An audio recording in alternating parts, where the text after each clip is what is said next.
Fala, doutores! Eu sou Ricardo Valente, oftalmologista aqui do Rio de Janeiro, idealizador do canal Fala Doutores, canal esse que você já vem conhecendo, venho tentando trazer as celebridades do mundo da medicina para abrilhantar aí e trazer aí principalmente suas cabeçadas, que é quando a gente mais aprende.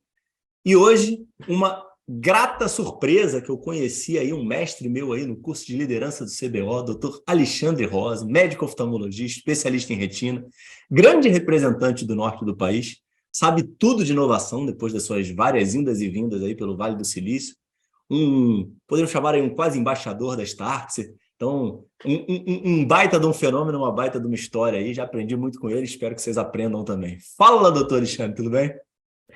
E aí, amigo, tudo bem, cara? Sempre um prazer poder comparecer aqui, né, cara? Obrigado pelo convite. Espero que seja proveitoso para todo mundo aí que está nos escutando aí na noite de hoje aí. Sem sombra de dúvida. Noite, dia, tarde, né, Tô? Estamos Noite, aqui. dia, A gente noite, grava dia, de noite, tarde, porque ver. a gente grava de noite, que o batente à labuta é difícil, né? Mas assim, essa história do digital é muito interessante, né?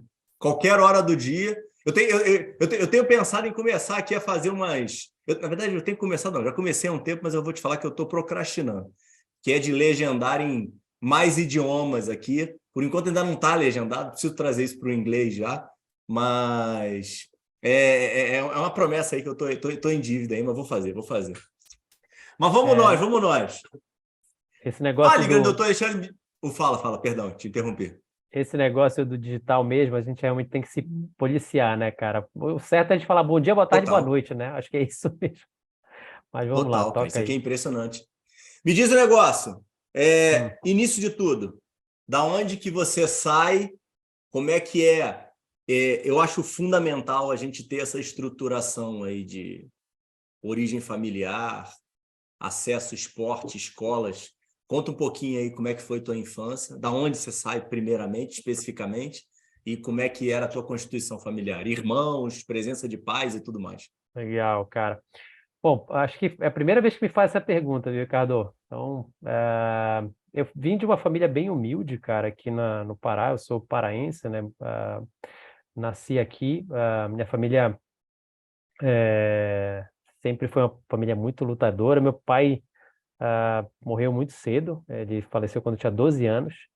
E isso foi uma mudança de paradigma na minha família, né? Na época, né? A gente tinha uma condição de vida boa. E de repente, cara, a gente entrou num cenário bem difícil, a gente passou por muita dificuldade. Minha mãe começou a fazer costura para fora, lembro dela fazendo costura para o meu colégio, para poder pagar as mensalidades do colégio. E aos trancos e barrancos ela conseguiu me manter numa escola privada. Eu passei na faculdade de Filho medicina. único? Nós somos quatro, somos dois casais, mas eu sou o temporão. Então, tem Ah, 10 anos de diferença de mim para minha irmã mais nova. Então, sempre assim, os três já estavam mais ou menos criados, né?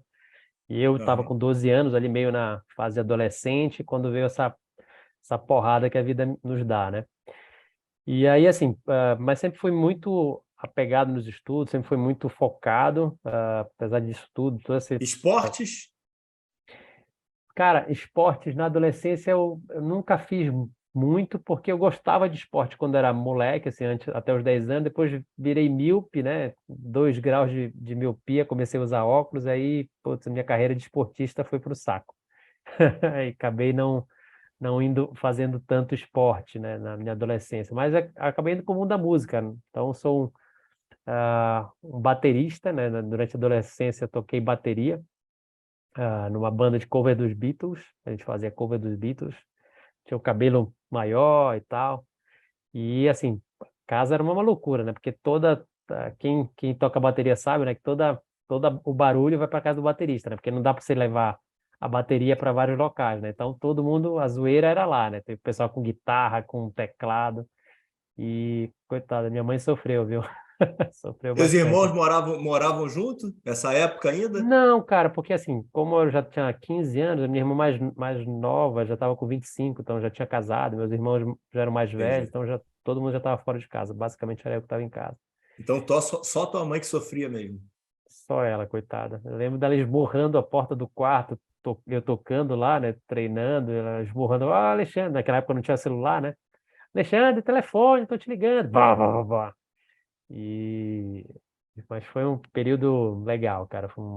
E aí, assim, ó, obviamente, estava no início da faculdade, né, de medicina, e eu fui para esse lado, eu acabei não indo tanto Ou para o lado da a esporte. banda já era na faculdade? Peraí, me perdi agora nessa questão de time, nesse timeline aí. Então foi na transição de segundo grau para faculdade, onde foi, tal, com 15 anos para os 17 anos, foi o período que eu tive banda. Tá, e Então, dois pontos super relevantes desse período de transição. Propósito e porquê da medicina.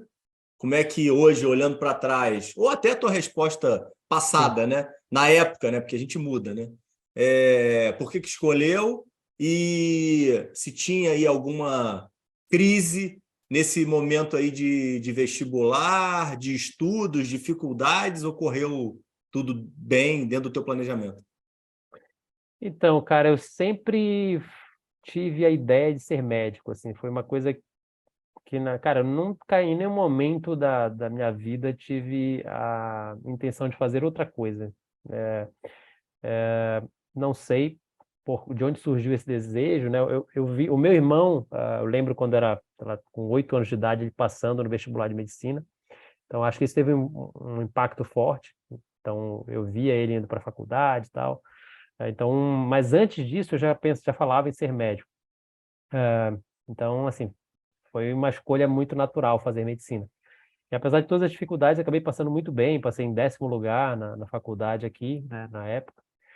E a escolha foi meio natural, né? E aí eu acabei, ao longo da faculdade, me envolvendo muito com projetos de iniciação científica, muito na área da visão, né? Por aquelas coisas que o destino vão colocando na tua vida, né? Você não entende muito bem ao certo. E trabalhei, por incrível que pareça, com ciência básica em retina, fazendo Tá de experimentos em brincadeira. primatas. Estou te falando sério, fazendo experimentos em primatas, em roedores de retina, fazia coloração de retina, começava a estudar a anatomia da retina. Putz, eu sabia de tudo, assim, desde muito antes de entrar na residência. E aí, lá na frente, acabou sendo meio natural escolher a oftalmologia, né? Então, já tinha publicado artigos em ciência básica sobre o tema, vou levar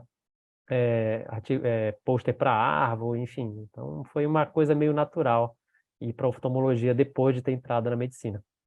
E me diz um negócio, na questão de vestibular e faculdade, você quis ficar aí, a maioria das pessoas ficava por aí, não queria vir para São Paulo, ou até ter algum pensamento aí de fora do país, a grana nem dava para pensar para fora do país, como é que era esse momento?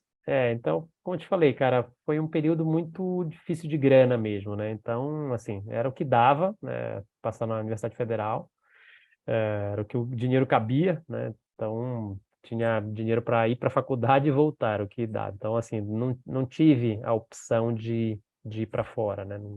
Não cogitava essa ideia porque literalmente não tinha grana para isso. E aí, obviamente, na residência, aí sim, eu fiz um esforço, né? Eu já ganhava uma bolsa de doutorado, não, uma bolsa de iniciação científica. Era uma bolsa, eu lembro que na época era meio salário mínimo, alguma coisa próxima disso. E aí fui juntando dinheiro ao longo da graduação, né? Também dava aula de química, biologia para pessoas do terceiro ano. E fui juntando grana para poder pagar minhas passagens para poder fazer os concursos de residência lá na frente, né? Então, foi mais ou menos assim. Também ah, tive a ajuda de um cunhado meu, pessoa muito querida na época, que me ajudou bastante também nessa fase aí de prova de residência, inscrição de prova, pegar voo para São Paulo. Então, foi assim que eu fiz no início, né? Você era comedido esse dinheiro que você ganhava aí na iniciação científica, nas tuas aulas, iam pro cofrinho ou Cara, naquela tinha um época. milkshake, tinha um vinho, tinha uma cerveja, tinha uma farra, como é que era isso? Então, cara, naquela época, assim, você deve lembrar, né? A economia do país não era muito muito estável, né? A gente estava falando aí de 91, né? Então, início do Plano Real, né? Então, a gente não sabia muito ainda como... não existia nem educação financeira na época, né? Então, cara, ia tudo para a famosa poupança, né? Então, ia para a Uhum. poupança, tinha uma contazinha lá no banco, né? Era super difícil ter conta no banco, não era coisa super fácil como é hoje, né? Você tinha que ter, pedir para pai assinar e tal. Mas eu tinha uma contazinha lá de poupança que eu deixava lá o dinheirinho e ia colocando todo mês, deixava um pouquinho para no final esperava que desse dinheiro para o dinheiro desse para poder viajar e aí acabou dando, né? E quem que te orientou aí para essas possibilidades fora do teu eixo, de buscar fazer residência em outro local? Como é que foi? Ou foi você Ah, mesmo? então foi uma busca mais individual mesmo, sabe, Ricardo? Ah, Na época, as residências praticamente não existiam fora do eixo Rio-São Paulo, né?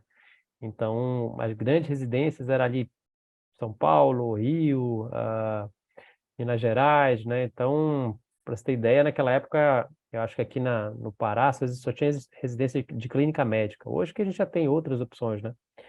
Mas era tudo basicamente concentrado no eixo sul-sudeste, né? Então, alguma coisa no centro-oeste, né? Muito tímido ainda, né? Em Brasília, alguma coisa surgindo ali por Goiânia. Mas era assim, ou você ficava aqui, né? Virava clínico e começava a dar plantão como clínico, ou você tinha que sair mesmo, né? Tinha que pegar avião, às vezes ônibus e fazer residência fora. Então, não tinha outra escolha, né? Então, era isso ou você se acomodava, né? E acomodar nunca foi o meu perfil, né? Então, resolvi sair. E aí, chegando em São Paulo, fiquei quase 10 anos, só fiquei 9 anos em São Paulo, fiquei de 97 até 2005, mais ou menos, né? Então, são aí 7 anos, 7, 8 anos de São Paulo. Não, peraí, mas aí você vai falar esse segredo, pô. Tá Como bom. é que você conseguia pagar essa conta cara de São Paulo, porra? Então, aí era A passagem eu entendi como você a pagou bolsa, a bolsa, e a as... Não, você não bolsa de vivia de bolsa, residente, pô. não. E aí plantão de clínico, né, cara? Plantão de clínico, dava plantão de clínico no final de semana para poder ah, complementar a renda, era isso, né? Então, estudava durante a semana, dia de semana era plantão de clínica em pronto-socorro, pronto atendimento, né? Onde me chamava, eu estava dando plantão. Então, era basicamente isso, dava 2 plantões no final de semana, né? Naquela época os plantões pagavam razoavelmente bem em São Paulo. Uhum. E aí pegava uns 8 plantões por mês e mais a que ganhava na bolsa dava para fazer o mês, né? E aí, obviamente, aquela vida de residente bem regrado, dividia a casa com o colega, né? Então, morava perto da residência para poder gastar com transporte. Então, foi assim. Você tá com quantos filhos? Hoje tem um casal, cara, a Malu, a mais velha, tem 11 anos, e o Cauê, de 8 anos. O Malu e Cauê, olha, vocês têm que escutar teu pai falando, ó, vocês estão vendo, né, que a realidade era diferente, hein? É, bicho. O negócio era ralação antigamente. Mas esse ponto eu acho que é um ponto super relevante. Você não tinha opção, né? Então, essa tua escolha de ir para São Paulo, de fazer a residência e ter uma super formação, você foi para a USP, né? Sim. Ter uma super formação exigiu que você tivesse esses trabalhos no final de semana e tudo mais. É, Obviamente que no teu ano e nos anos anteriores e subsequentes existiam outras pessoas com outras realidades financeiras e outras realidades de vida. Você, de alguma forma, acha que isso te ajudou, te prejudicou? Como é que você vê isso? Cara, eu sempre fui muito focado, cara. Eu sempre, depois, olhando retrospectivamente, é sempre mais fácil, né? Mas eu sempre trabalhei muito, por incrível que pareça, com metas, cara. Assim, cara, É eu sempre me mesmo? enxer... Legal. eu sempre me colocava, cara, onde eu quero estar daqui a 5 anos? Então, eu idealizava aquilo, cara, daqui a 5 anos eu quero estar formando, fazendo residência, quero estar, enfim, tendo esse tipo de renda. E aí, quando eu chegava nesse ponto, né, disse, puta, beleza, já cheguei lá, e agora? Qual é a próxima, né? E aí, me idealizava, puta, entrando no doutorado, fazendo subespecialização, operando, enfim. E aí as coisas foram muito assim, sabe? Eu sempre me imaginava, pô, com 25 anos quero estar aqui, com 30 anos quero estar Uhum. aqui, quero acumular esse patrimônio com X anos. Então, as coisas foram acontecendo.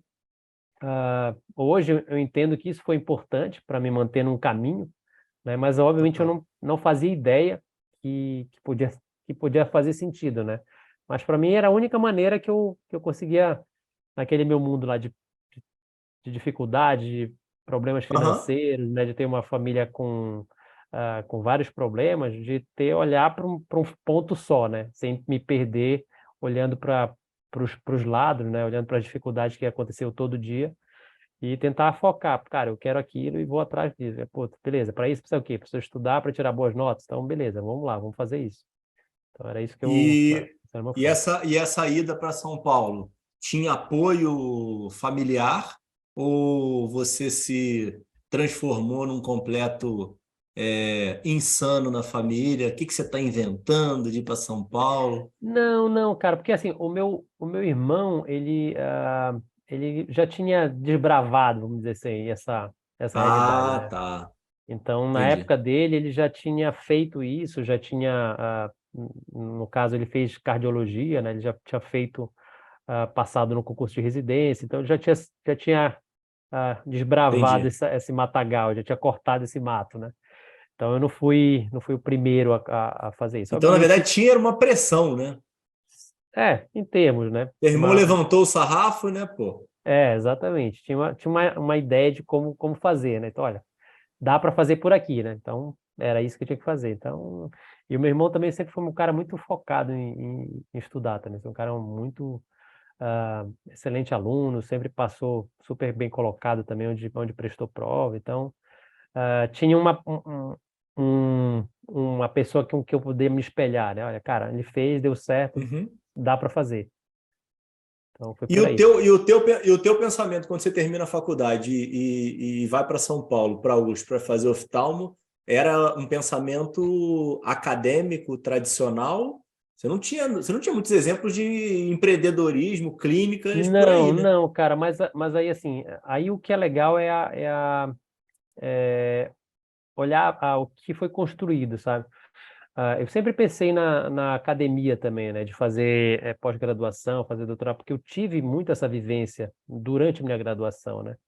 Então, eu fui aluno de iniciação científica praticamente a faculdade inteira, né?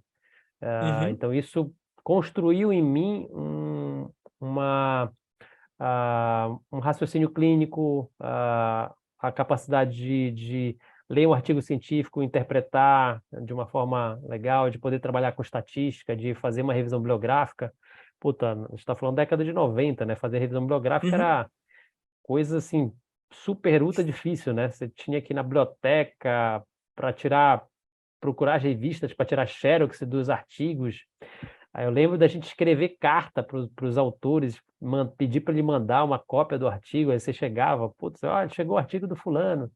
Então era completamente diferente você produzir ciência do que a gente faz hoje. Hoje você entra no computador, né? Você tem toda a informação que você precisa dentro da tua casa, né? Antigamente era muito, muito mais difícil, né? Então você produzir um artigo, cara, era insano, né?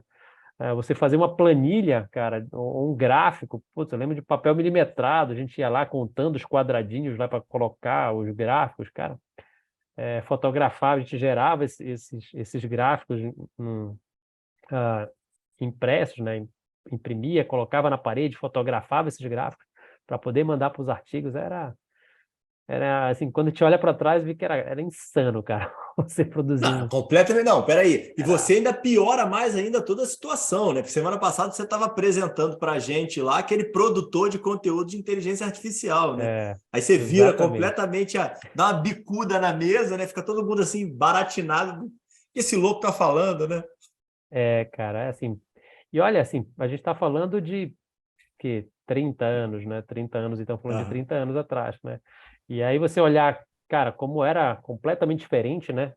Então hoje, por exemplo, coisas que eu aprendi, cara, na minha estação científica, eu aprendi coisas com fotografia, cara, como revelar um filme, como tirar uma foto, como fazer uma composição fotográfica, são coisas que depois, assim, você vai entendendo lá na frente, né, que aquilo tudo molda você como ser humano, né, molda você como o jeito que você olha o mundo, o jeito como você olha, enfim, uma arte, né, então isso tudo deveu-se muito a esses professores que eu tive lá na base, cara.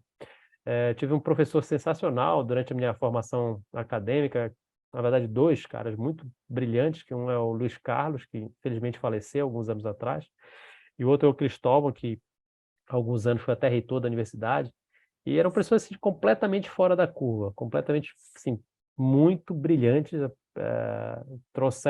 fizeram a ciência visual brasileira ser reconhecida, a ciência básica, né, ser reconhecida internacionalmente, assim. Então, ah, só para teres uma ideia da importância desses caras na ciência brasileira, eu lembro que teve um Globo Repórter na década de 90 Uhum.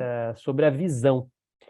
E aí foram entrevistar um pesquisador super conhecido na época em Londres, e aí o cara virou para repórter, pô, mas por que vocês estão vindo aqui falar comigo? Cara, lá no Brasil, no meio da Amazônia, tem dois caras fenomenais que fazem pesquisa de primeiro mundo e estão lá no país de vocês não conhecem? Ele falou o nome do Luiz Carlos e do Cristóvão, e aí esses caras, aí teve um Globo Repórter filmado na Universidade Federal do Pará, entrevistado essas duas pessoas, cara. Isso, assim, é muito legal, assim, porque a gente tem muito, né, o Sim, brasileiro, principalmente complexo de vira-lata, né, de, pô, sim, sim, sim. tudo que faz lá fora é melhor, né, e a gente tem, cara, gente muito boa no Brasil, muito boa mesmo. Não, e essa mensagem é muito poderosa, né? Que você vê pô, como é que é impactante para você hoje que está conseguindo transmitir conteúdo, educar outras pessoas, né?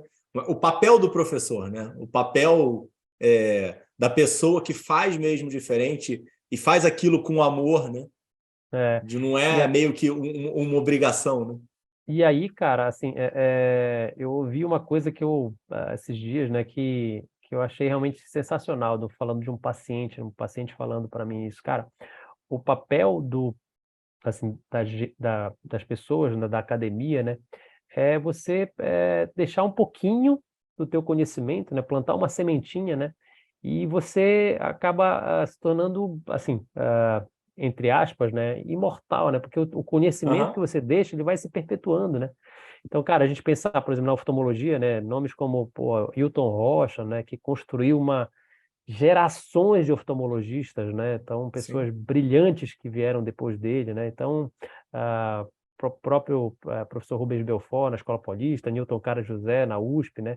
Pessoas que fizeram um legado assim enorme, né? De pessoas, quantas pessoas esses caras não formaram, né? Quantas essas sim, pessoas impactaram, né? Literalmente, se você olhar, são milhares e milhões de pessoas, né? Então, que saíram do Hilton Rocha, vieram de lá da Fundação Hilton Rocha e impactaram o Brasil inteiro, né? Então, quando você olha para trás, né?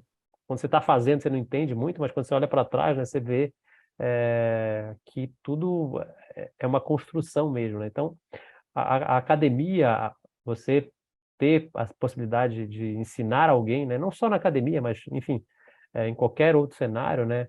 Ela te imortaliza, né? Você transmite o teu conhecimento, ele fica, né? Então, ele fica presente em outras pessoas, né?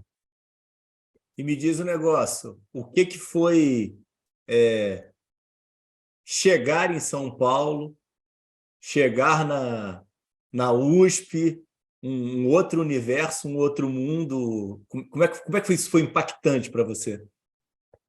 Cara, foi muito maluco, né? Primeiro, porque, assim, como te falei, né? A gente tinha uma condição de vida bem limitada. Foi a primeira vez que eu andei de avião na vida. Como, sei lá, devia ter 18 anos, 19 anos, não sei quando. Não, não, um pouco mais. Eu comecei a faculdade com 16 a 22 anos, né? Então tinha mais ou Uhum, menos, era um moleque. E assim, tudo esquisito, né? Não fazia a menor ideia de como funcionavam as coisas, mas é, é aquela coisa do matuto, né? Chegando na cidade grande. Então foi um pouco assim, né? De início morei na casa de amigos, né? Depois montei minha própria república com o pessoal da residência. E, cara, Teu irmão tinha voltado? meu irmão ele tinha ido para o Rio, né? Então, como eu te falei, são 10 anos de diferença de mim para minha irmã mais nova. Então, para o meu irmão são 14 anos. Então, ele Tá. já tava formado em Belém, já estava com 36, já estava com filho, já estava morando de volta aqui, né? E Então, como é que era o teu modelo? O que que... Tudo bem, entendi que você buscava essa formação acadêmica aí primorosa, né? Então você vai seguir a academia e meio que fazer... você fez mestrado também? não, fiz direto doutorado. Por que já, pô? Você não queria ser professor? Então, cara, mas em São Paulo tinha esse Tem hábito. isso, né? Tem isso, eu não sei direito por quê, mas tanto na Escola Paulista quanto na USP a gente Na fazia USP. direto o doutorado. Então, não tinha o mestrado. Tá. Mas o objetivo era voltar? Ou o objetivo era ficar em São Paulo? Sua esposa já aparece aí no meio dessa história? Como é que é Então, momento e composição aí? na verdade, assim, na, eu reencontrei uma antiga pessoa da faculdade, uma antiga namorada da faculdade em São Paulo, e ela queria voltar. Eu estava muito acomodado em São Paulo, na verdade, nessa época, eu já tinha terminado, estava, digamos, com a vida bem estabelecida, né? E voltaram, era um sonho dela, né? E aí acabei voltando para Belém, e aí que vão começando as coisas que vão fazendo sentido só depois, lá na frente, né? Na minha volta, foi interessante porque eu conversava com os meus professores, então eu falava, cara, ó, seguinte, Alexandre, quando você voltar, você pega tudo que você puder, cara, trabalha no máximo lugar que você puder e vai escolhendo depois. Não te preocupa com isso no início, vai trabalhando. Cara, então eu cheguei na volta, cheguei em Belém, cara, vou trabalhar em tudo quanto é lugar, trabalhava feito um alucinado.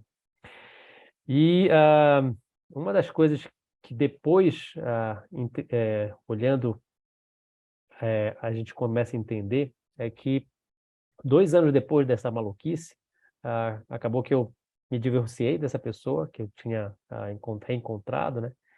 E tive burnout, cara. Fui diagnosticado com burnout, assim, de É excesso de mesmo? trabalho, foi. E aí, pô, eu lembro de ir no psiquiatra, cara, o cara disse, bicho, você tá estafado, você tá trabalhando muito, e tava num ritmo maluco, de sair de casa às 7 horas da manhã e voltava, sei lá, 9 da noite, mas numa cidade onde o ritmo era completamente diferente. Eu era um paulista, workaholic, trabalhando numa cidade não, não acostumada com aquele ritmo de trabalho. E aí, assim, ficava super estressado quando chegava no centro cirúrgico, não tinha, as coisas não estavam funcionando, porque o ritmo, por você levar um ritmo assim, as coisas têm que andar no mínimo de um Sim. padrão que as coisas consigam funcionar, né? E, cara, eu tinha que me preocupar com coisas tipo, putz, não tem kit para poder fazer cirurgia. Tava no meio da cirurgia, pô, cadê a sonda de laser? Não tem. Putz, mas peraí, como é que eu vou terminar aqui a cirurgia, né? Então era um nível de estresse, cara, muito alto, né? Isso, obviamente, ah, associado a outros motivos, foi um dos motivos que acabei me divorciando nessa época, né? Então, depois de 2 anos, me divorciei. E aí tive esse diagnóstico de burnout, né? E aí foi aquele ponto, aquele que o Flávio Augusto chama o ponto de inflexão, né? Onde a- acontece uma grande mudança na tua vida que você para e diz, cara, não dá para ser assim, não dá para continuar desse jeito. E foi a partir desse ano, cara, que duas coisas aconteceram, assim, muito intensas assim, na minha vida. Eu preciso mudar a minha vida pessoal, né? Preciso entender como é que eu consigo ganhar dinheiro, né? Não só trabalhar, como é que eu consigo ganhar dinheiro e como é que eu consigo mudar a minha relação com o trabalho. Porque eu cheguei, por exemplo, num dos locais que eu trabalhava aqui, que era a Santa Casa, cheguei a ficar 6 meses sem receber, assim. E aí, porque eu simplesmente não tinha tempo de pegar as filipetas que eu atendi e levar lá no faturamento. E aí, caí na malha fina porque não declarei uma das minhas cédulas C. Cara, foi um ano maluco, assim, né? E aí teve essas mudanças, né? Que eu disse, cara, preciso estudar sobre finanças. Aí comecei a estudar muito sobre como fazer o dinheiro trabalhar para a gente. E comecei a estudar muito sobre gestão de negócios, né, cara? Como a gente podia ter um negócio, eu lembro perfeitamente, cara, eu disse, olha, eu quero terminar o mês e quero ter dinheiro para poder, eu quero ter trabalhar e ganhar, é o meu objetivo, porque, bicho, eu trabalhava e não via o dinheiro, né? Porque, esse convênio não pagou, enfim, aquela clínica te deveu, não, o salário da universidade não veio aquele mês, cara, para mim aquilo estava era um absurdo, né? Você poder ter que trabalhar. Isso acontece ainda muito com o médico, né? A gente trabalha muito na frente Muito. e vai receber lá, enfim, às vezes nem recebe, é glosado, enfim. E aí foram duas coisas que eu decidi que eu tinha que mudar. Entender sobre como funciona a educação financeira, como é que funciona o dinheiro, e a segunda, como gerir um negócio que me desse duas coisas, né? Ou que me proporcionassem duas coisas: atender meus pacientes com excelência e que eu pudesse ter resolutividade nos meus casos. Então, isso foi o que norteou toda a construção do meu negócio. E hoje, a missão da minha empresa é essa: atendimento com excelência e resolutividade. Então, acabou virando a missão do meu negócio. Quanto tempo que você constituiu o teu negócio? Vocês estão com quantos Então, a anos? gente está, já estamos no modelo que está agora de uma clínica de consultoria, ela está com uns 7 anos, mas ela teve um embrião aí de uns 4 anos atrás, então eu diria que tem uns 10 anos, mais ou menos, né? Tem uns 10 anos que eu consegui chegar num modelo que fosse sustentável, né? Que me desse uma rentabilidade muito boa, onde eu pudesse atender meus pacientes devagar, que eu pudesse fazer uma medicina que eu acredito que é uma medicina que a gente que é mais tranquila de você fazer, né? Onde Uhum. você consegue, enfim, poder examinar o paciente com cuidado, enfim, ter exames que você consiga interpretá-los de uma maneira pausada. Uhum. Então, hoje, eu falo que obviamente, Ricardo, isso é uma construção, né? Quando a gente fala Total. isso, assim, às vezes parece até muito glamuroso. Putz, olha que bonitinho, ele chegou lá, mas só atende Não, particular de hoje em forma dia. alguma. Não, assim, eu falo isso muito para os alunos, né? Que no início, cara, não tem muito segredo, né? Você tem realmente, você faz essa construção, né? De trabalhar, trabalhar, trabalhar. Você está na fase de acumulação, né? Então você tem que trabalhar para Uhum. depois usufruir lá na frente. Então, ah, é muito difícil você construir isso no início, né? Mas depois que você A gente chega estava lá, debatendo isso, né, Alexandre? Em exatamente, off, cara. né? Assim, eu acho que a gente está vivendo uma crise de muitas gerações aí no mesmo espaço de tempo, né? E hoje em dia, com a informação, muitas pessoas vão ver aqui, já dando um auxílio aqui para minha edição. Você acabou aí de fazer um corte maravilhoso aí, então o pessoal já pega Uhum, já o corte, que ainda ficou super emocionante, vai ficar joia. legal. Mas, pô, a pessoa pega uma fala dessa tua e, putz, modela um monte de coisa. Então, ele acaba tendo uma informação, e aí não necessariamente ele precisa trabalhar igual um camelo. Ele pode ter uns atalhos, né? Pegar alguns atalhos. Mas, Sim, obviamente, você só se transformou quem você é hoje por ter tomado porrada pra caramba, né? é. E aí, pensando nisso, né, cara, eu pensei, cara, como é que eu consigo ah, fazer com que as pessoas não levem tanta porrada quanto eu? Foi basicamente, eu acho que essa tua frase, ela encaixa bem. E aí eu criei, cara, na faculdade, há uns 4 anos atrás, uma disciplina chamada Empreendedorismo, Inovação e Saúde. E aí que a Pô, gente... não sabia dessa não, cara. Que legal, É, cara. a gente já tem uns 4 anos essa disciplina. Ela é formada por dois pilares. Um pilar que é justamente esse que eu te falei, de finanças, que depois disso, de muito estudar, me tornei sócio de uma empresa de educação financeira para médico, que é a Saúde Mais Ação, que acabei saindo da empresa, acabei realizando fechando um ciclo esse ano.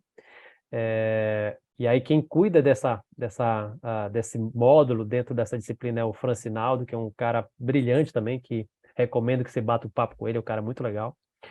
E a outra parte, o segundo módulo, é o módulo de empreendedorismo, né, onde eu falo um pouco sobre gestão, né, sobre como é que você calcula uma hora de consultório, se vale a pena você atender particular ou convênio, como é que você calcula se é melhor você comprar um equipamento ou você alugar um equipamento, se vale a pena você investir em construir uma clínica ou trabalhar para as outras pessoas, né?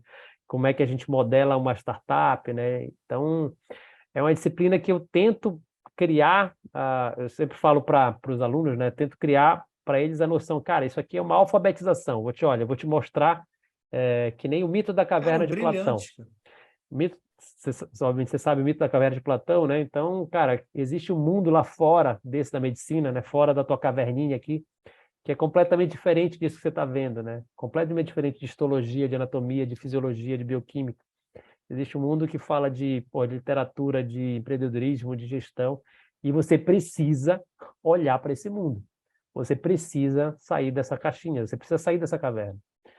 E, cara, os depoimentos que eu tenho depois disso, cara, são muito legais. Os alunos me parando. Obviamente que todo mundo vai falar que as sombras na parede da caverna são monstros aí. Exatamente. Não saia dessa. Não se despreenda da gente, né? Exatamente. E, cara, e é muito legal depois que os alunos mandam a última prova da prova não, porque a gente não faz prova, na verdade, a atividade que eles É precisam uma matéria fazer opcional? é opcional, cara. Aqui na faculdade ela é opcional. E aí a última atividade eu peço para eles escreverem uma resenha do que eles acharam durante o curso. E, cara, é muito legal, porque a gente lê coisas que a gente percebe que está no caminho certo, sabe? Impactam. Então, cara, pessoas como, pô, professor, muito obrigado, pensei que ia passar 6 anos aqui, ninguém nunca ia falar sobre dinheiro, né? Porque a gente médico tem uma dificuldade de falar sobre isso, né? É uma coisa que a gente quebra muito esse paradigma, né? Essa crença limitante, né? Porque a gente é associado muito a, talvez, sei lá, uma forma de sacerdócio, a gente precisa fazer as coisas sempre sem a ideia de ser remunerado, né? Mas as duas coisas podem funcionar, né? Então, você pode Uhum. fazer o teu trabalho assistencial, mas ele também, sim, precisa ser bem remunerado, porque a gente entra no mercado muito tarde, né, Ricardo? A gente, Sim. puta, estamos falando aí de 6 anos de medicina, 3 de residência, mais 3 de sub, mais dois ou 3 de doutorado, né? Estamos falando aí de 12, 15 anos para você se formar, para você sair para o mercado, né? Então, eu saí com 22, né? Saí da faculdade com 22, voltei, entrei no mercado com 34, 35 anos, né? Então, olha Uhum. o tempo aí que você perde, né, de formação, né? Então, você precisa sim correr. A nossa carreira acaba sendo uma carreira curta, né? Porque a gente chega ali no ápice com 55, 60 anos, né? Então, você tem mais 20 anos aí, 25 anos, né, para poder fazer. Enquanto você olha teus amigos, né, de faculdade, né, que saíram com 22, 23, né, tudo já com 35, tudo casado, com filho, e você ainda chegando naquele ponto, né, de fazer família, de reconstruir tudo, né? Então, foi mais ou menos o que aconteceu, né? Como eu te falei, só finalizando aquela história, né, como eu voltei para Belém no início, né, mais ou menos 2004, fiquei casado até 2006, e aí em 2010 eu conheci a minha esposa, que é a Marina. Então, e aí, cara, e aí é impressionante quando tava falando isso para um amigo meu, né? Quando você consegue encontrar alguém que encaixa na tua vida, assim, que realmente te dá a tranquilidade para as coisas funcionarem. Isso, para mim, foi uma mudança muito grande, sabe? Eu sou uma pessoa antes do meu segundo casamento, e depois do segundo casamento sou uma pessoa completamente diferente, assim. E acredito sim que uma pessoa muito melhor, sabe? A minha esposa Marina me deu a tranquilidade de eu poder ser um profissional melhor, de fazer a medicina que eu sempre quis, de falar, cara, não, vai lá, faz, e eu tô aqui para te apoiar, tô aqui para te dar o suporte de a gente poder tocar essa família numa boa. E é muito legal quando você consegue ter esse nível de parceria com o teu cônjuge, sabe? Isso é fenomenal.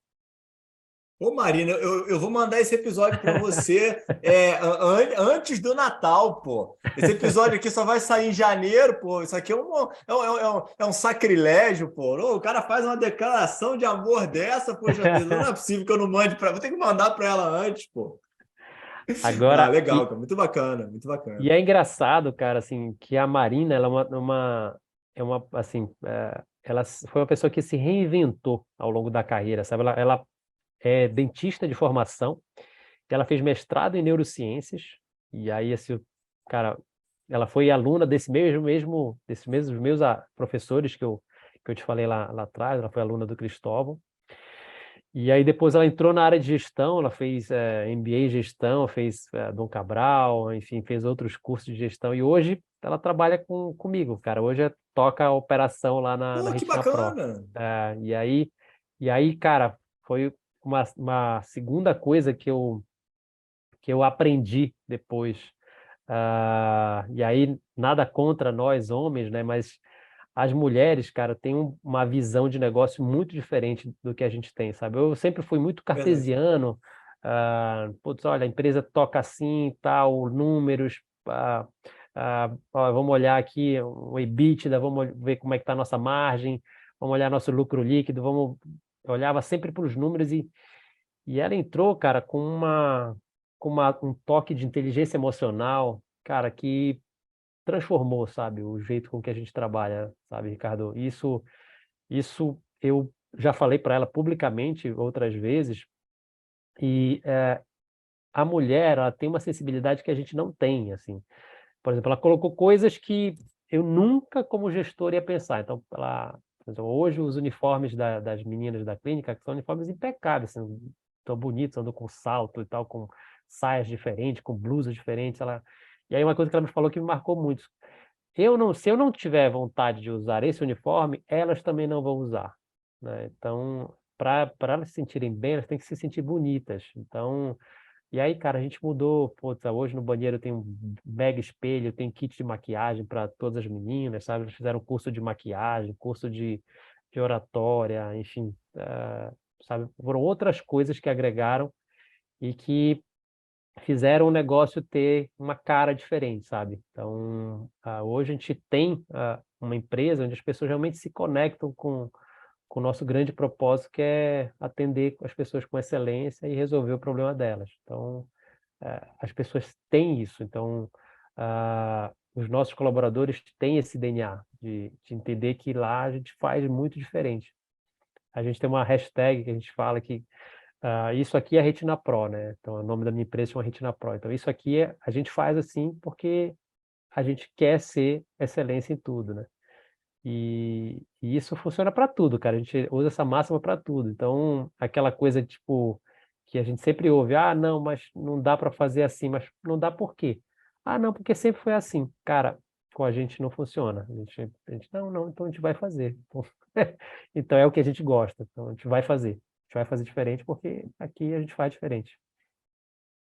E me diz um negócio, como é que vocês aí geraram aí, como é que foi o nascimento e crescimento da Retina Pro? Você é pai, tem outras mãos aí envolvidas, Tem. Marina, como é que é a história? Tem, cara, assim, a Retina Pro, cara, nasceu de um grande sonho meu das clínicas que eu via nos Estados Unidos, clínicas de consultoria, né? Então tem várias clínicas de consultoria em retina nos Estados Unidos, e eu disse, cara, isso não tem, pelo menos não tinha no Brasil, né? Hoje já tem algumas iniciativas, né?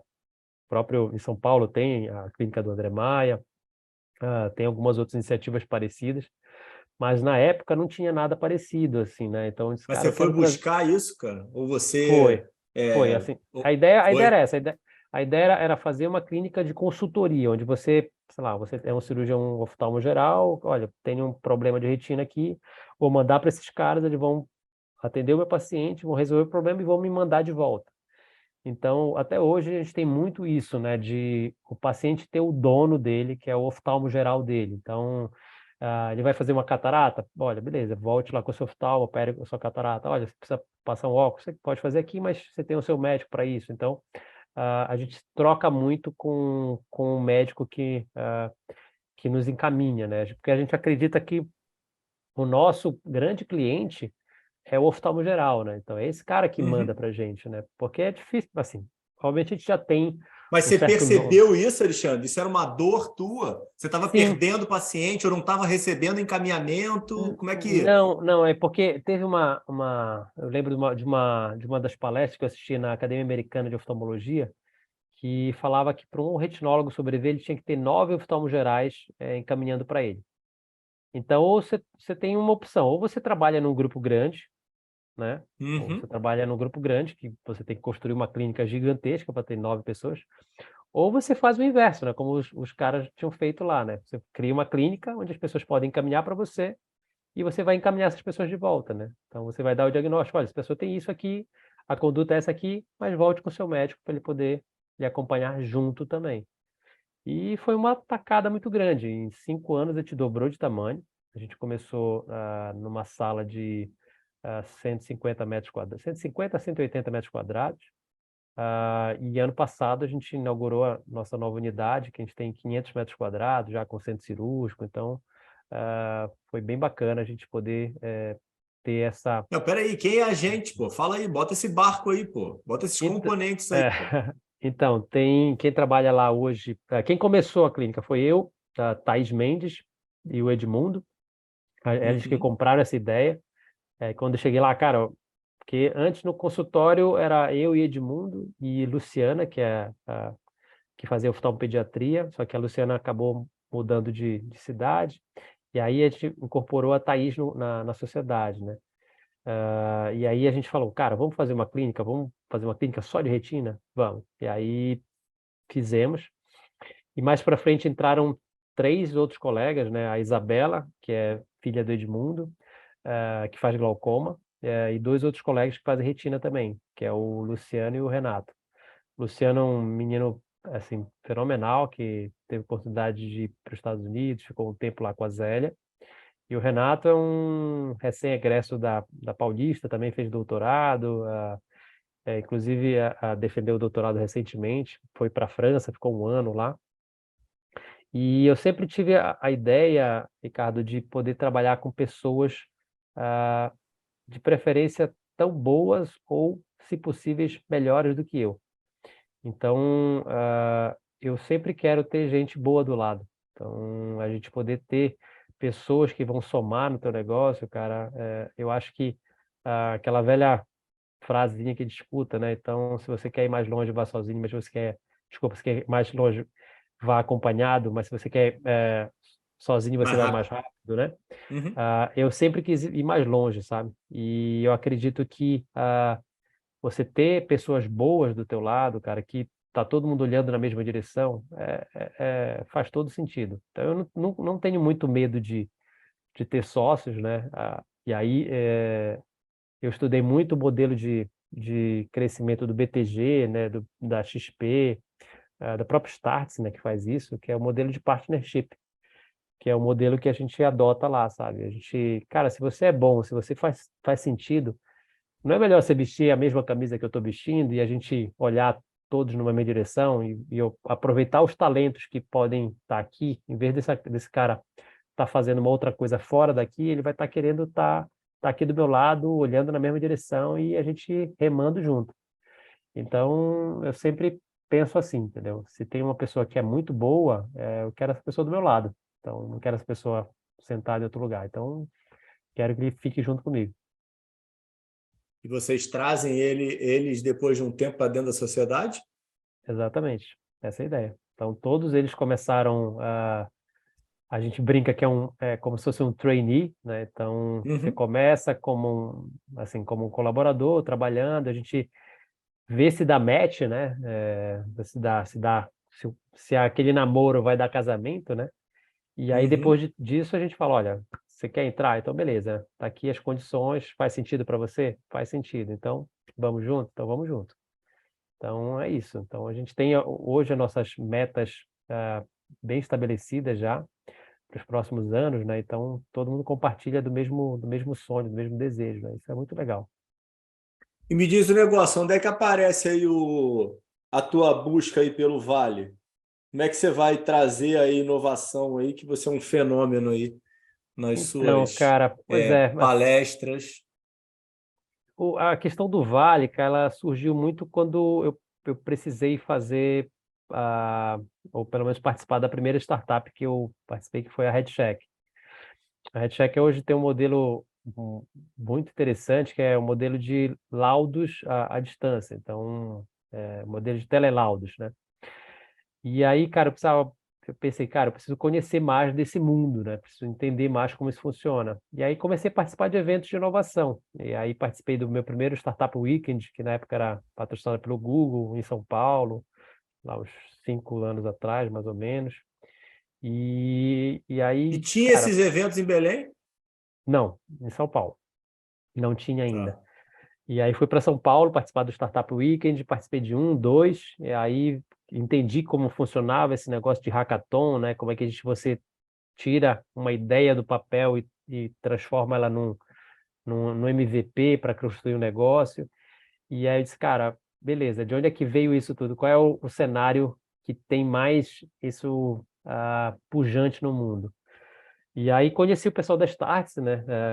Eu cheguei a fazer 2 missões com eles para o Vale. E aí, em 2019, um pouco antes da pandemia, eu me mudei para o Vale. Fiquei um mês e pouquinho lá. E aí comecei, literalmente, eu pegava aplicativos de evento. Tem dois lá que são muito conhecidos, que é o Meetup e o Eventbrite. E via toda semana. Cara, o que vai ter essa semana? Puta, vai ter uma reunião no Dropbox. Sobre o quê? Enfim, sobre, sei lá, o futuro do marketing digital.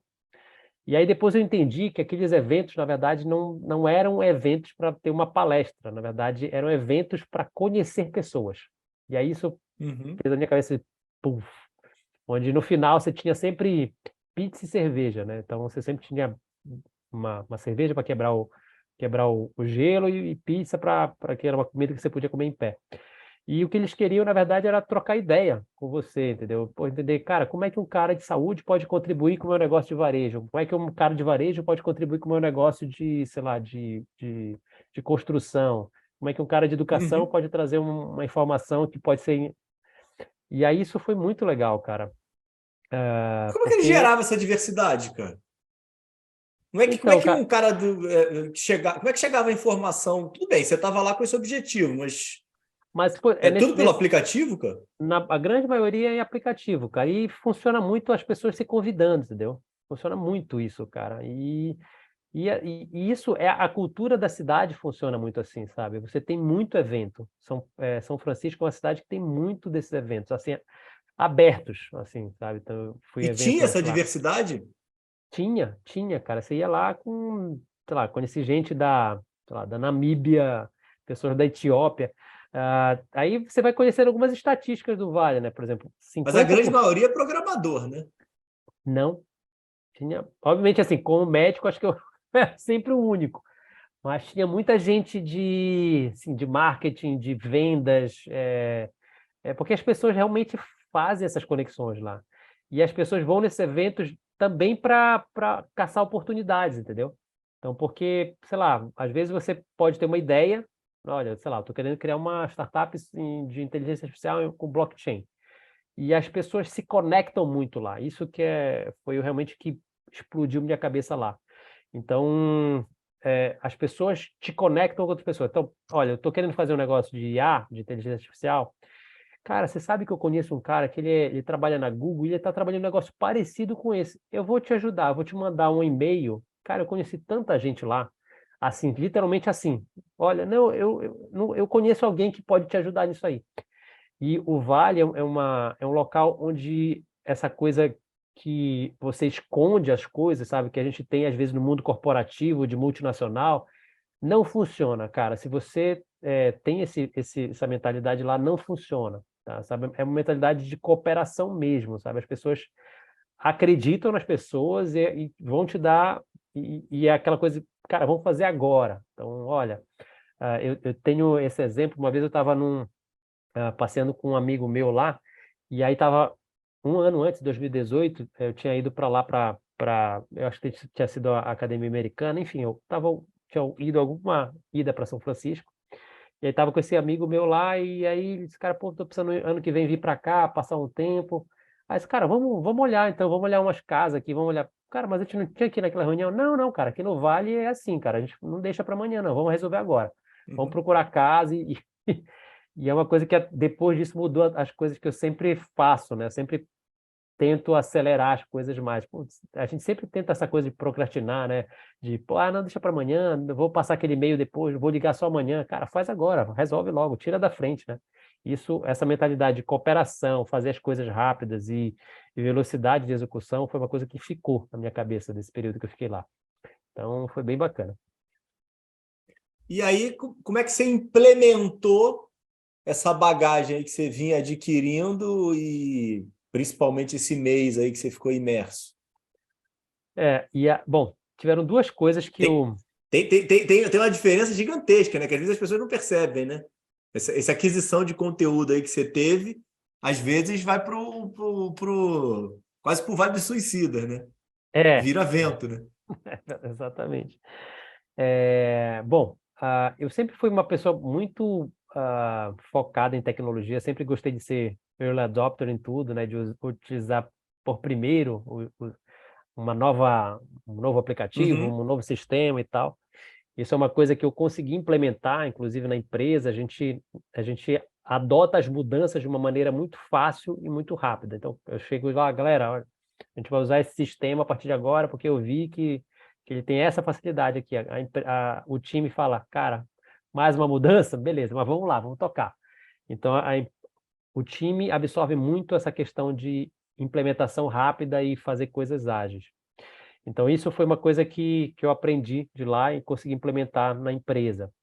E a outra coisa, só que isso acabou mudando por causa da pandemia, ah, quando a gente voltou, eu disse, cara, como é que eu consigo criar esses eventos de networking aqui no meu mundinho? Aí eu criei uma iniciativa chamada NIB, na época, que chamava Network Ideas and Beer, que a ideia era chamar pessoas, empresários de várias áreas, né? Então, chamava um amigo meu que era, sei lá, dono de uma faculdade, um outro que era dono de um comércio, outro que era dono de supermercado, outro que era dono de uma rede varejista, um médico, um dono de hospital, e botava essa galera toda numa sala para tomar cerveja, comer pizza e falar sobre negócio. E aí, só que aí, no final, eu sempre dava um desafio para eles. Eu disse, cara, olha, a gente está falando aqui com pessoas que estão super bem-sucedidas, super, enfim, bem engajadas na sociedade. Uhum. Agora, bora criar uma ideia de como é que a gente impacta a nossa cidade. Então, no final, sempre tinha uma puxada de como é que a gente muda o nosso quadrado, né? E a gente criou, cara, vários Era projetos muito brilhante. legais porra, impactar escolas públicas. Esse canal, cara, eu consigo arrumar, sei lá, tinta para poder pintar a escola. Beleza, eu consigo deslocar alguns funcionários para lá que sabem pintar e vão lá. E a gente fez vários projetinhos aqui, cara, que impactaram a cidade, sabe? Foram bem bacanas. Obviamente, veio a pandemia, esses eventos acabaram se interrompendo, mas é uma coisa que eu estou pretendendo retomar e talvez esse ano a gente retome essas iniciativas do NIB que foram bem bacanas, sabe? Foram bem legais. Pô, espetacular, cara. Já tô aqui, já tô vendo como é que eu vou ficar um mês aí no Vale do Silício também, pô. Agora é Austin, né? Agora é Vale do Silício. Como eu vou ficar um mês em Exatamente. Austin, pô. Já A tô galera aqui tá saindo. pensando aqui, rapaz. Pô, Alexandre criando problema na minha família, pô. Mas Ele, olha, ele, você com a levanta a família. bola da tua família aí, levanta a tua esposa aí, resolve toda a tua situação familiar e fica me criando problema, né, porra?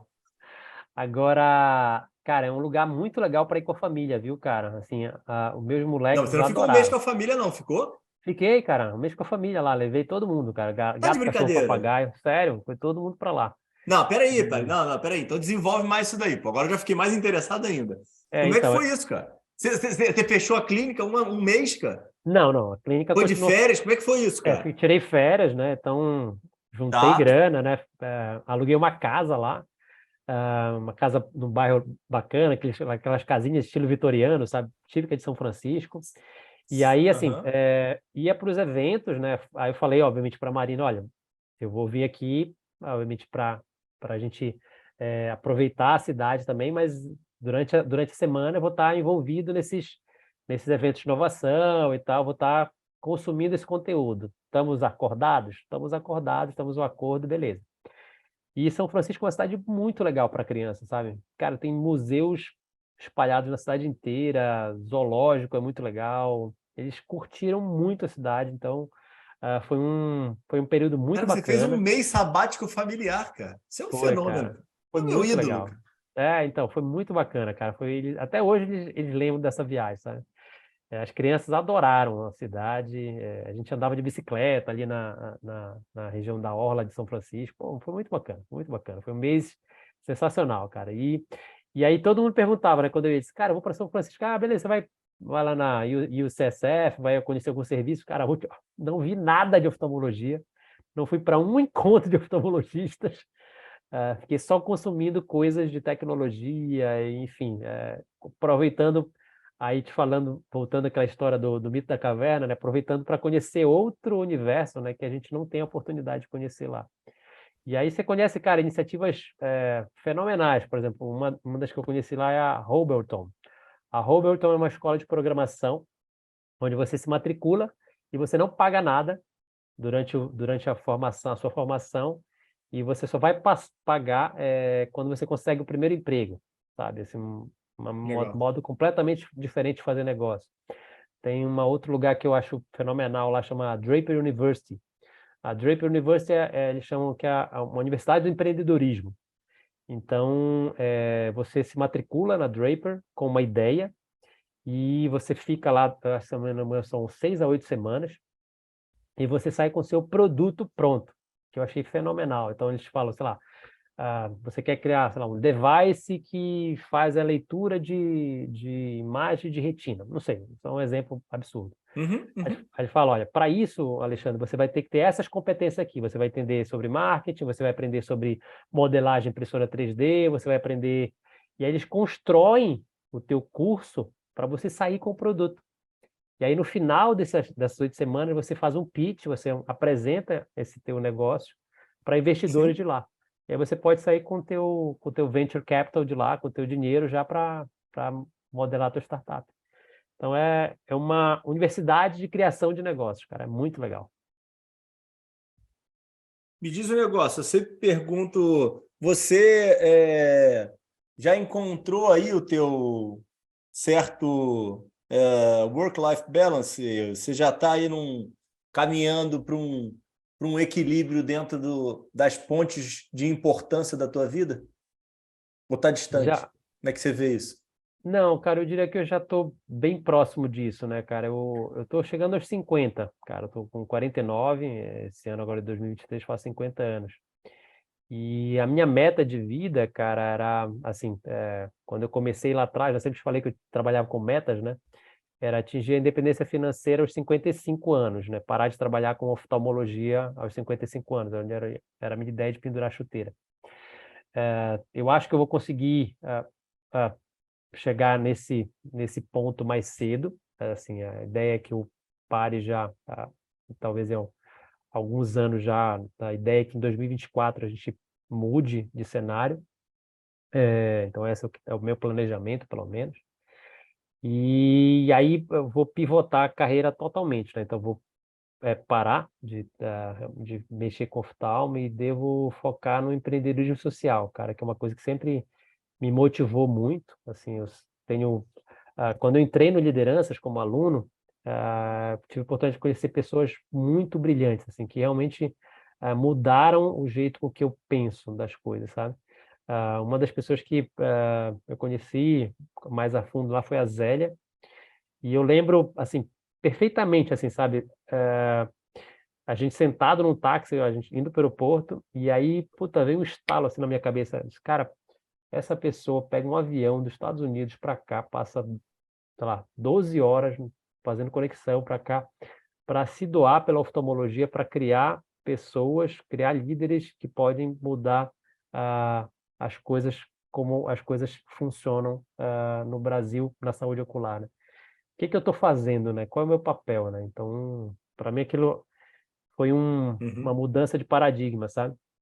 E durante o curso, né, eu tive a oportunidade de conhecer exemplos fenomenais de pessoas que fazem coisas absurdas, né? Como o Rafa da Simbiose, o Rafa Andrade de Itabuna, né? Então tem enfim, tem o Saulo de PTI, né? Pessoas que têm projetos maravilhosos, sabe? E nesses próximos 50 anos, que eu acredito muito que eu vou chegar aos 100 anos, é isso que eu quero me dedicar, sabe?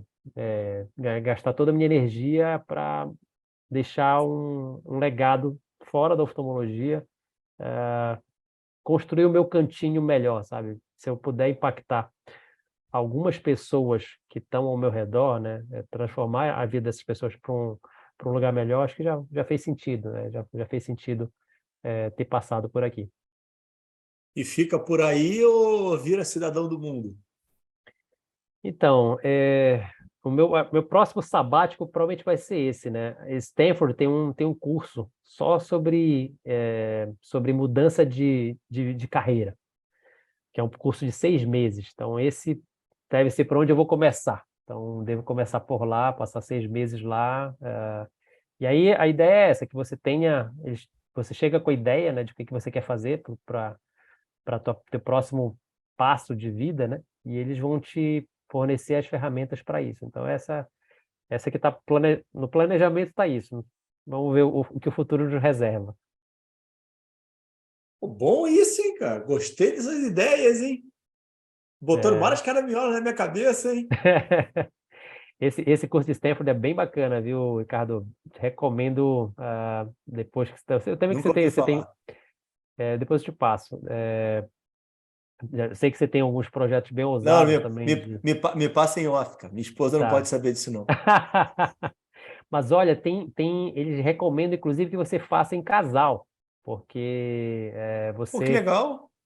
porque você, enfim, é, é, a maior parte das pessoas que fazem esse curso são pessoas tipo 50 a mais, que já estão numa fase mais Aham.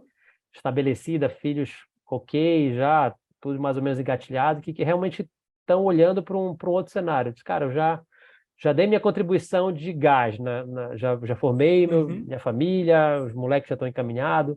Como é que eu faço algo a mais, né? Como é que eu, enfim, deixo um legado a mais, né? O que que eu vou fazer para impactar realmente o mundo, né? Ou então ah, a minha cidade, ou enfim, como é que eu consigo mudar um pouquinho, deixar esse planetinho um pouquinho melhor do que eu peguei, né? Acho que esse é o cenário, né? Caramba, muito legal, muito legal. Eu sou empurrador de piano ainda, né, cara? Você tá muito na minha frente, né? Só tô aqui só modelando aqui. Eu te falei, rapaz, eu faço episódios Sim. aqui para tentar tirar insights, entendeu? Então, assim, eu vou aqui pegando um pouquinho de cada um e criando uma história nova. É o que vem acontecendo.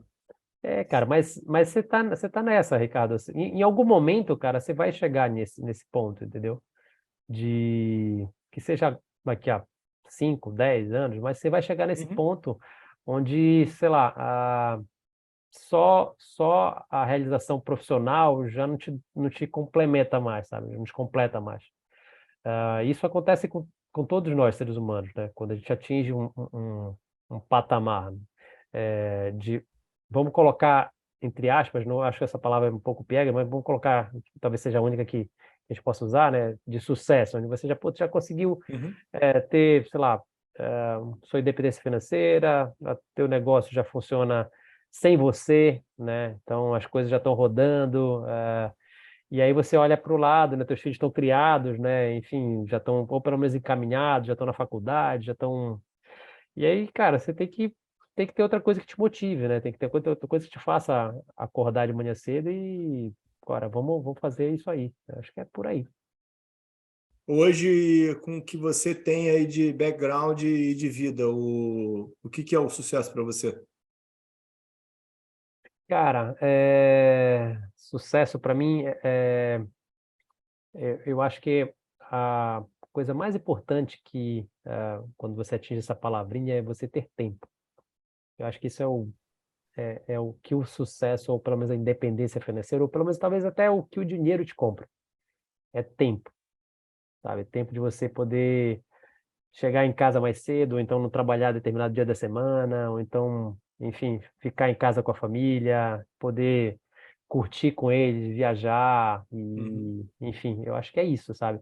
E, e não necessariamente precisam ser coisas que envolvam essa outra palavrinha que a gente chama de dinheiro, né? Às vezes, sei lá, Uhum. você ir na praça com o teu moleque, né, jogar bola, né, ficar em casa, jogar jogo de tabuleiro, enfim, fazer coisas que são simples para você, mas que têm um impacto gigantesco, sabe, na vida deles, né? Você poder, pô, assistir a defesa, mudança de faixa dele no taekwondo, né, que eu Uhum. acabei de ver dos meus filhos aqui, né? Então, são essas pequenas coisas que fazem todo sentido, sabe? Eu acho que é o tempo, é isso que você almeja no final de tudo, né? É ter tempo. Legal. Me diz o negócio. Livrão que você separou para a gente aí. Fala para a gente aí o que que você separou de indicação de livro. Cara, eu tenho lido recentemente os livros do Maurício Benvenuti, ele tem dois livros que eu acho muito bacanas para quem quer conhecer um pouco desse mundo de como funciona o Vale, de como as tecnologias vão chegar e mudar os novos negócios, né? Um chama Incansáveis, que é bem bacana, é o primeiro livro dele, e o outro chama Audaz, é bem legal também, são livros que eu acho que falam um pouco disso que a gente comentou aqui, né? Dessa nova forma de aprendizado, né? Você tem que sempre tem que ter um aprendizado constante, novas formas de fazer negócio, né? Eu acho que são dois livros bem legais que eu recomendo muito que as pessoas possam ler esses livros. E sem falar que o Maurício, né, é um cara também muito bacana, um cara fenomenal, que tem uma história muito legal também, né? Começou na XP, né? Depois foi para a Startse e hoje faz alguns outros projetos fora da Startse bem legais. Então, vale muito a pena conhecer a história desse cara e ler os dois livros dele. O Maurício tem uma energia muito legal, né?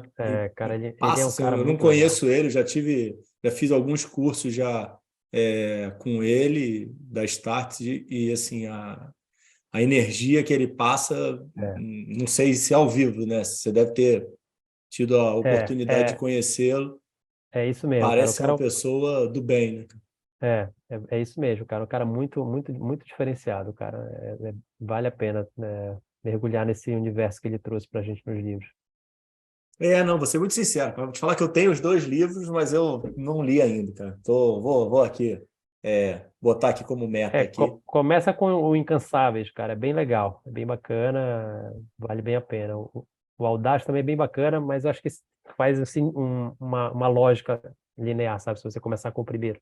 Uhum, entendi. Maravilhoso, maravilhoso, doutor Alexandre. Excelente. Muitíssimo, muitíssimo obrigado. Há um ponto só, pô. Depois você já falou bastante, mas depois o presida vai brigar comigo, poxa vida. Hum. O grande Cris Cacheta, pô. Fala um pouquinho hoje aí Do do Lideranças? lideranças. Não, o que que foi o liderança para vocês, para você como aluno e o que vem sendo hoje você como líder do liderança, como responsável aí por mais uma turma aí que está aí com a Cara, crise. Fala aí para gente. primeiro foi essa descoberta, assim, quando eu acho que deve ter acontecido a mesma coisa com você, né? Quando a gente está fora do CBO, a gente tem uma ideia que é uma estrutura gigantesca, assim, aquela coisa de multinacional com andares e andares de pessoas trabalhando, né? E você vê lá que é uma estrutura pequena, onde poucas pessoas fazem muitas coisas. Então, isso foi Uhum. uma coisa legal de perceber. Ah, o que mudou muito na minha cabeça foi aquilo que eu te falei, né? Ah, as pessoas se doam realmente, né? Uma coisa que poucas pessoas sabem é que todo o trabalho no CBO, né? toda a diretoria, né, ela não tem cargo remunerado, então as pessoas estão lá literalmente doando o seu tempo, e é um tempo enorme, Uhum. em prol de uma causa maior. Isso me chamou muita atenção, sabe? E fez, me fez refletir muito isso, o que que eu estou fazendo, né? O que que a gente está fazendo, por que a gente não pode doar um pouco também? E a terceira coisa foi conhecer pessoas, sabe? Eu acredito que uma das grandes coisas do líder é você participar de você conectar pessoas. E o liderança te proporciona você conhecer pessoas maravilhosas, sabe? São líderes do Brasil inteiro, pessoas que a Zélia usa muito essa frase, pessoas que você pode puxar o telefone e se você pedir ajuda, pô, essa pessoa você pode contar. Isso é muito legal. E uma coisa que é muito legal, você vai perceber isso com o passar do tempo, que cada turma do liderança forma uma grande família, sabe? Vocês ficam muito Uhum. conectados. Isso é muito legal. Vocês criam realmente uma união muito forte entre vocês. E isso é muito legal, porque você realmente cria excelentes amigos que, enfim, você vai ter gente do Brasil inteiro que você vai poder encontrar, tomar uma cerveja, pedir ajuda, pedir opinião. eh, Enfim, é muito legal. O Lideranças vale muito a pena. Se tem alguém que está escutando esse episódio aí, está pensando, ou tem a possibilidade de fazer parte ou se candidatar a uma vaga no liderança, então faça isso, porque é transformador. É um ano que você passa lá que você aprende muita coisa. Vale a pena.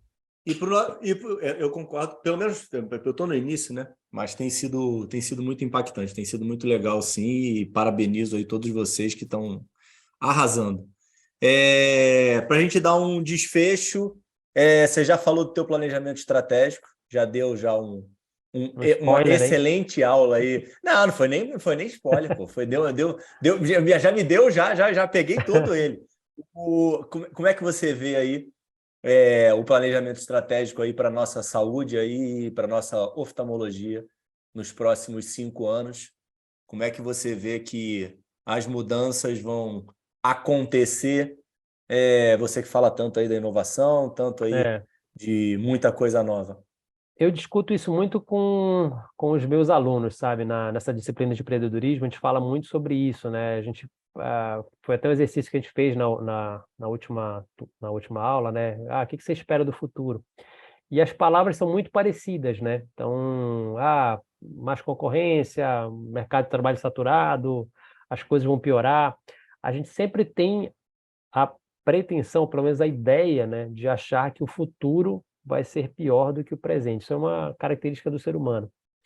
E a gente, como médico, a gente costuma seguir um mesmo caminho, né? A gente sempre segue um caminho de, beleza, então para eu me diferenciar, eu vou estudar mais medicina, vou ser o melhor nisso aqui, vou ser cada vez mais enterrar nesse mundo aqui. E o que eu Uhum. tento mostrar, e pelo menos é o que eu acredito, que as coisas você vai ter que olhar para o outro lado para poder continuar sendo relevante na saúde e no futuro da medicina, né? A gente chegou a comentar isso, né? Eu acredito que vão existir outras especialidades, por exemplo, que hoje não existem, né? Vão ter, sei lá, um especialista em ciência de dados relacionado à oftalmologia, vai ter o especialista em inteligência artificial de imagens de fundo de olho. Então, vou ter coisas que vão complementar a tecnologia associada à medicina. Então, é uma recomendação que eu dou para todos os meus alunos, né, quando eles estão na faculdade, que se eu pudesse voltar atrás, né, e falar para vocês, façam alguma coisa, estudem programação, que eu acho que vai abrir um leque enorme de possibilidades para as pessoas olhando para o futuro da medicina e como a oftalmologia vai se comportar no futuro, né? Existem vários cargos que estão se abrindo hoje, né? Um deles é o CMIO, né? Que é o chefe médico de informações operacionais, né? Então, é um médico que já gerencia equipes de TI, né? Então, cada vez mais a gente vai ter essa integração da tecnologia com as outras áreas, né? E na medicina não vai ser diferente, né? A medicina vai passar por isso também. Então, a minha ideia de futuro é essa. A gente precisa olhar o que a gente faz de excelência, né? Então, tecnicamente bom não é mais diferencial, é obrigação. Você ser tecnicamente bom é, é sua obrigação e você precisa adicionar as soft skills, né? Você precisa ter outras qualidades que vão te fazer ter sucesso lá na frente. Quer dizer que existem muitas oportunidades, né? Não é para todo mundo ficar em pânico, não, que o mundo vai acabar, né? Cara, é como tudo, a gente sempre tem aquelas coisas, né? Então, toda crise gera perigo e oportunidade, né? Então, a gente precisa enxergar as oportunidades. As oportunidades, elas estão aí, né? Agora, o que não pode fazer é todo mundo seguir o mesmo padrão, né? Então, tá todo mundo seguindo esse mapa, puta, como é que eu saio do mapa, né? Como é que eu vou para outro lugar? Eu olho o que as pessoas não estão fazendo. Eu acho que esse que é o segredo da diferenciação e esse que vai acontecer na medicina, né? Se todo mundo fizer exatamente a mesma coisa, vai todo mundo terminar no mesmo ponto, né? O que vai diferenciar as pessoas que vão ter mais ou menos sucesso lá na frente é você fazer outras coisas, é você adicionar outras habilidades. Vou colocar aqui na bio, mas onde é que o pessoal te acha? Vários Cara, insights aqui que você está dando, poxa vida, vai todo mundo atrás de você, pô. então, assim, LinkedIn, né? LinkedIn é dr.alexandre Rosa, me acha lá no LinkedIn fácil, lá eu consigo, geralmente posto várias coisas sobre, enfim, tecnologia, sobre eventos que vão ter, é uma rede que eu uso bastante, né? Uma rede que poucos médicos, a classe médica ainda não aprendeu a usar muito, né? Isso é uma coisa até legal, cara, porque lá no Vale é o que funciona, você troca perfil de LinkedIn com todo mundo. Então, recomendo vocês, se ainda não tem perfil no LinkedIn, usem, criem e abusem, é uma rede bem bacana de trocar conhecimento. Instagram, mais fotos pessoais. E quem quiser curtir o nosso blog, o blog da Retina Pro, retinapro.com.br/blog, tem bastante coisa, bastante conteúdo interessante lá, então vale a pena também acessar. E tem também o canal do YouTube, né, da Retina Pro. Recentemente a gente acabou conseguindo alcançar a marca de 30 mil inscritos no canal, então está tendo uma relevância bem bacana, Eu no vi, muito digital. legal, pô. Tem uns vídeos muito bacanas. Então a gente faz um conteúdo bem focado para paciente, e é uma coisa que nos dá muito prazer também, sabe? Porque é uma outra coisa que a gente recebe muito feedback interessante. Pacientes, às vezes, eh, são perguntas que parecem para a gente simples, sabe, Ricardo? Pô, você consegue ajudar literalmente uma pessoa com uma informação que, cara, para você é uma coisa que às vezes até parece óbvia, mas tem gente que não consegue conversar com o médico, ou então ter o acesso ao médico. E literalmente você consegue transformar algumas vidas, ou pelo menos jogar a informação ali para algumas pessoas. Então, tem feito um trabalho bem bacana no nosso canal do YouTube, tem sido muito, muito recompensador para a gente. Maravilhoso, mestre. Excelente. Obrigado aí de verdade. Arrasou, tá? Nos vemos aí em breve, hein? A gente se vê nas próximas. Obrigado, obrigado pelo convite. Boa semana a todos. Abração. Tchau, tchau, pessoal.